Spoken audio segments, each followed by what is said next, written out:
new, new, new, new, new, new. Everybody wants new. Okay, new products this week. Okay, this is coming soon. We're stocking the Naomi cover of Make. They're on order. They're on their way. People are signing up. When we sell them out, that's it. We have a pack of nylon, translucent, M2.5 screws and standoffs. You get a couple hundred pieces, a lot of like little screws and hex nuts.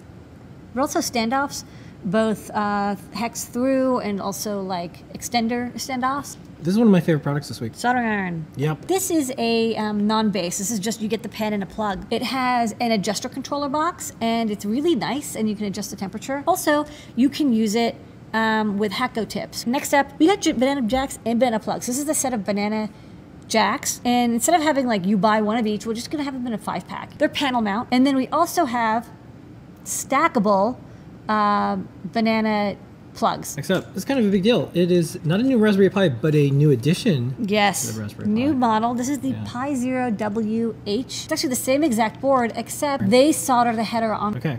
Wow, the SGP30. MOX gas sensor from Sensirion. They call it the multi-pixel sensor. This is a really nice gas sensor. So we have a couple different gas sensors. We have the analog ones, integrated ones like the BME 680, and then we have the CCS 811.